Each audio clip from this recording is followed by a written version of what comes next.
Hello friends, in today's video, let's solve Geeks for Geeks problem of the day, which is Hamiltonian path. So Hamiltonian path is a path in an undirected graph that visits each vertex exactly once. And given an undirected graph, we need to check if it is an Hamiltonian path present or not. Correct? So let me take the first example, 1, 2, 2, 3. Okay. So we are given 1, 2, 2. So these are the edges. Okay. So then since this is an undirected graph, I am representing it as it is. 1, 2, 2, 2, 3, 3, 3, 3, 4 and 2, 2, 4 also. So there is a like this. So this is a graph, this is an undirected graph,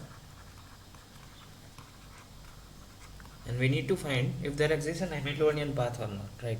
And Hamiltonian path, let me remind you of the definition. An Hamiltonian path that is a path that visits each vertex exactly once. Okay, exactly once. This is very important. Now each vertex exactly once. Okay, so that is a very important thing we need to check for. Okay, so what is Hamiltonian path in this problem? See, I can write 1 2 2 2 3 2 4, correct?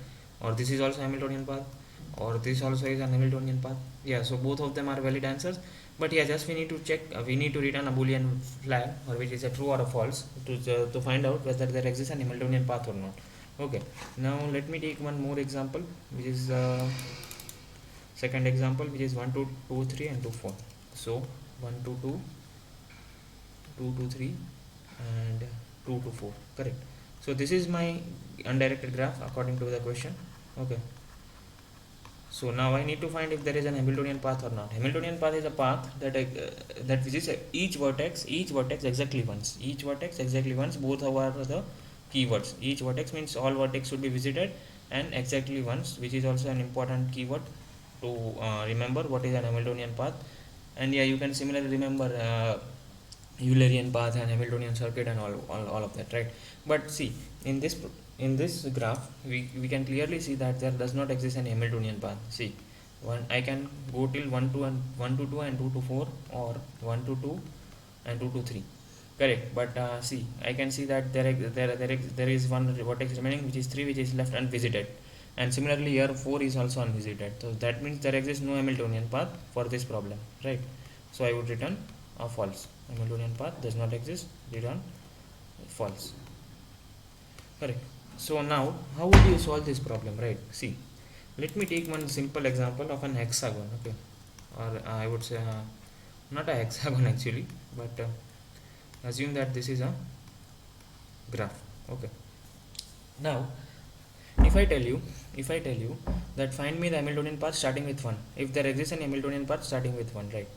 So yeah, I can say that yeah, it definitely exists. 1 2 3 4 5 and 6, definitely it exists, right? Now let's say on the other hand, yeah, tell me the Hamiltonian path starting with 2, it also exists. 2 3 4 5 6 and 1, right?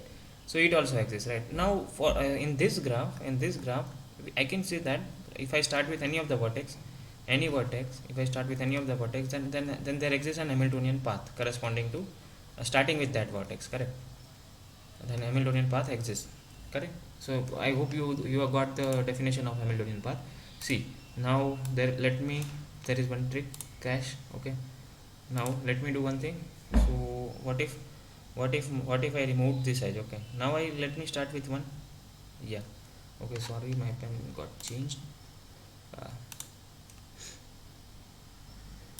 yeah, so now if I starting with 1, there exists an Hamiltonian path, correct? Yeah, I can clearly see that there exists. But starting with 2, how deep I can go? 2 3 4 5 6. Okay, now I cannot visit any vertex, correct? So that means that there is no Hamiltonian path starting with 2. Similarly for 3, similarly for 4, similarly for 5, and similarly for 6. Why? Because this has got removed, right? 1 to 6 has got removed.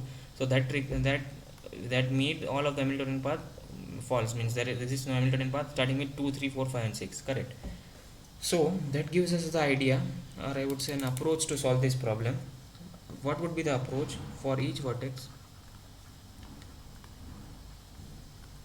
For each vertex, you would for starting with each vertex, I mean, starting each vertex, you will check check if there exists an Hamiltonian path or not. If there exists HP Hamiltonian path starting with that vertex, correct. So this is the thing we need to check it, correct. So, and how would you check if it is an Hamiltonian path or not? Yeah, that is one more again important aspect.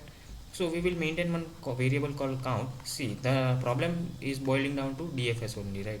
Standard DFS and somewhat backtracking. Yeah, we need to do backtracking also. Let me explain it to you that case also. Okay. So now I will maintain a count variable whenever I start from any of the vertex, and then in my DFS function I would check if my count is equal to the number of vertex which I have, and if that is the case, then I would return a true. And else if in no case there is count is not equal to n, then I would return a false. Okay. So now let me take this example again. Yeah, this was the case, right? Yeah, assume that there is a edge from 3 to 5 also, correct. So, and assume that there is an edge from 1 to 6 also. So now in this problem, if I start DFS from 1, I am starting DFS from 1, so it would visit 1, and yeah, I would definitely, for DFS we maintain a visited vector, right? So if I would mark it visited, and now yeah, so I visited 1, then 2, then 3, correct. Now 3 is visited. Now when I go through the adjacency list of 3, adjacency list of 3 would have 3 nodes, right? 1, 4 and 5, but 1 is already visited, we cut it down. Now 4 and 5 are the 2 nodes which are left, right? So it depends on the DFS function, or how we have inserted into the I would say adjacency list, that which of the DFS call would be called next. Let's say assume that we had inputted like this, right? 1, 5 and 4, correct. So then I would call the DFS for 5. Yeah, DFS for 3 is calling DFS of 5. Now 5 is also visited. Okay, let me mark it in my, I would say, count variable. Count is increased by 1, so now my count is 4. Now DFS of 5 has only 2, right? So again it would either call 4 or either call 6. Assume that it calls 6. Okay, yeah, because we are checking for one case, backtracking case, so that is the reason I am telling you that you need to check for 6. Okay, then I have 4, from 3 we go to 5, from 5 we go to 6, and my count variable is equal to 5. Okay, now when I am at 6, I can see that all of its adjacents are already visited. Right? Now what I need to do? Now I can see that 4 is remaining for 3's DFS, right? In 3's DFS call, 4 is remaining to be visited, correct. So now finally I can see that and yes, more important thing is that I have not found an answer,